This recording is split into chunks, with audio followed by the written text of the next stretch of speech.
Welcome to Biz Filing's Expert Insights. Hi, I'm Greg Corombos. Our guest this week on Expert Insights is Barbara Weltman, president of Big Ideas for Small Business Incorporated.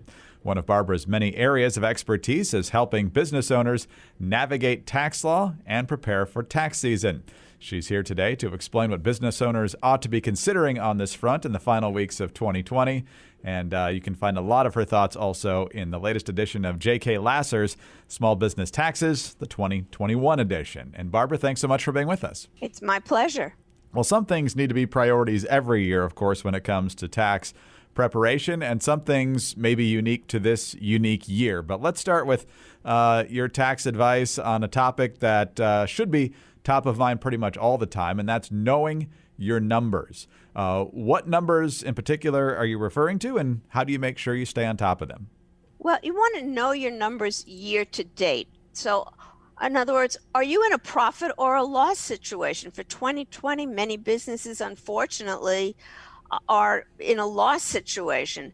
The reason you need to review this, and this means just basically looking at your income and expenses for year to date, so that you know the actions to take between now and the end of the year to favorably impact your 2020 taxes and prepare for 2021. So, Barbara, when you put this at the top of the list, it means one of two things. It's something that everybody has to remember to do, or two, it could mean that there are a substantial number of business owners out there that don't actually know. So is this more of just a reminder, or is it something that business owners really struggle with? I don't think you can generalize, because I think some people keep on top of their numbers regularly. They look at their sales numbers every week, and they check their expenses. But other business owners are so busy running their business that they don't spend the time that would be helpful to looking over their numbers, so that they can make a lot of decisions, not just with respect to taxes, but with respect to other areas of running a business, pricing and such. So knowing your numbers, it's always an essential thing, but it's critical at this time of the year. And so that's something you need to know all the time, every year. And then there are things you need to determine on a situational basis. And that's where we go with our second point, and that's to determine your flexibility for action. What do people need to know? What options do they have on this front?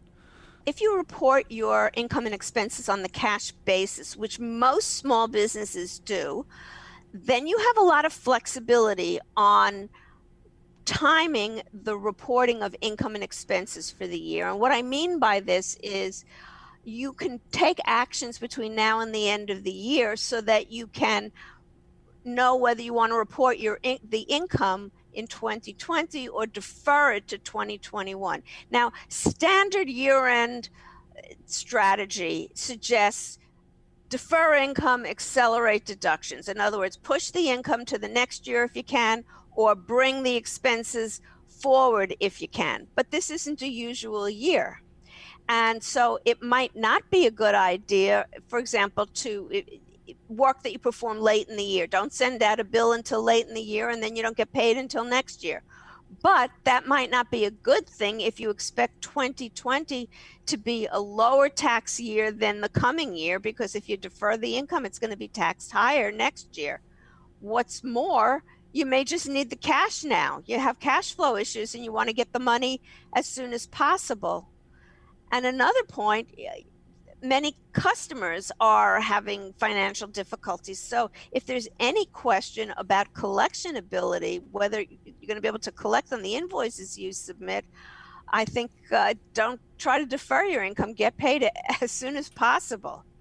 That's with respect to the income, and the flip side would apply to expenses. So instead of making sure that you optimize your expenses this year, you might want to wait till next year, because if you're in a higher tax bracket next year, those deductions for your expenses are worth more.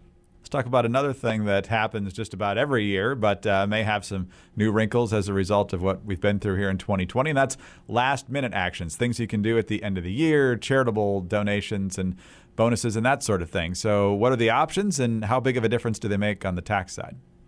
I think with respect to year-end bonuses, this is an interesting year. Some businesses did very well despite the pandemic, and they want to help their employees and give year-end bonuses.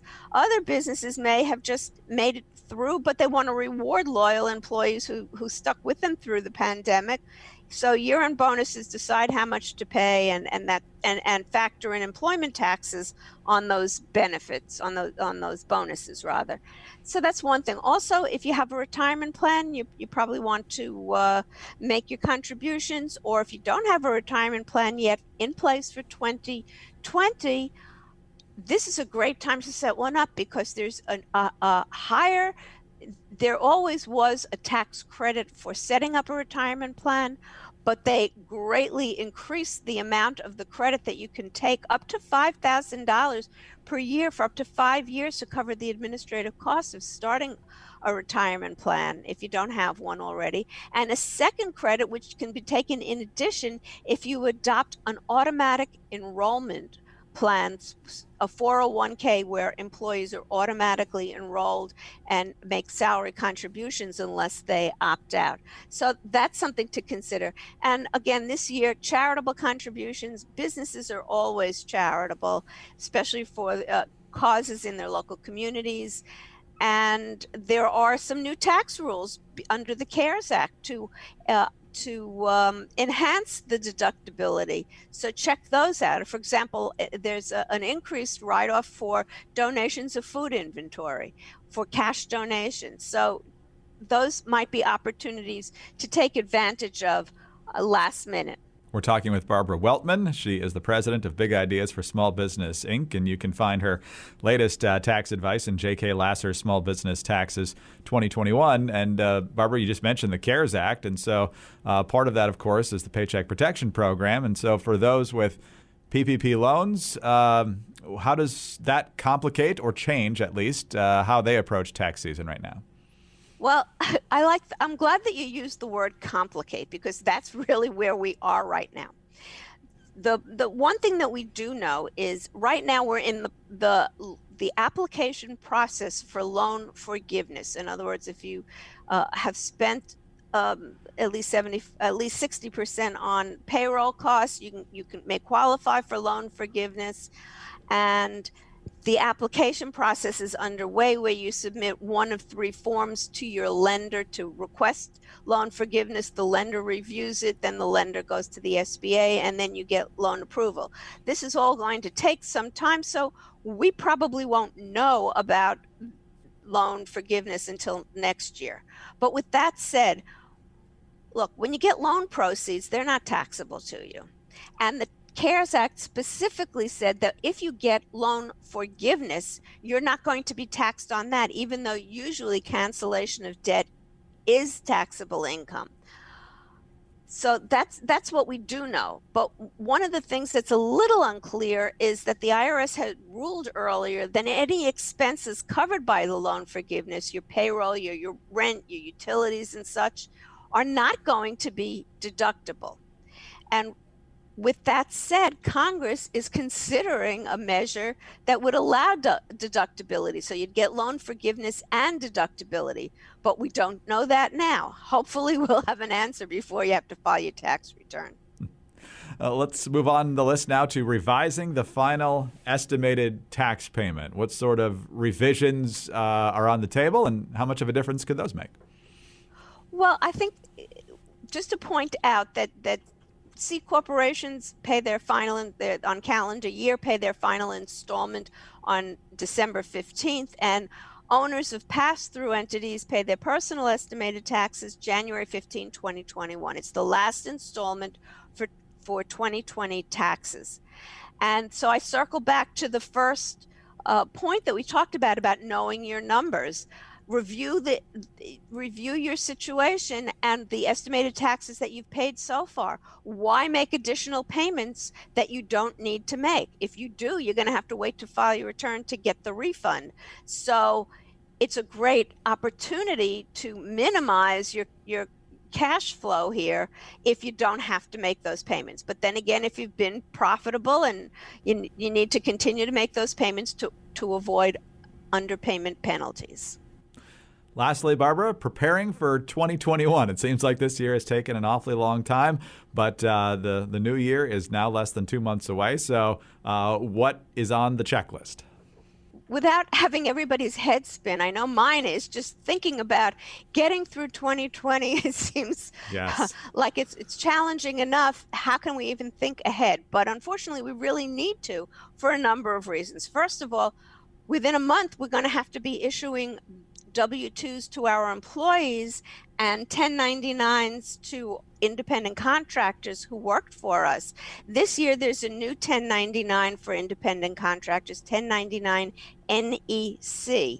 So it's just a new form. It's easier than the old form, actually. But still, that's action that we want to prepare for so that we can just take care of it and meet the deadline. We also want to put plans in place that we need to be thinking about now. So I think one of the most important things that we should be thinking about right now is health coverage. I mean, pandemic aside, even if there weren't a pandemic, we certainly want to make sure that we can help our employees with health coverage. And it's always fiscally challenging for small businesses to do this. There are many options that we can be helpful to employees. So, for example, we can use a qualified small employer health reimbursement arrangement where the company pays a certain amount to employees and employees go out and get their own coverage. The amount that the employer can reimburse is fixed by law, and it's a certain amount for self-only coverage or family coverage. There's also an individual coverage health reimbursement arrangement where the company can set any reimbursement amount, and it works much the same way where employees can go out and get their own coverage with the money that they reimburse.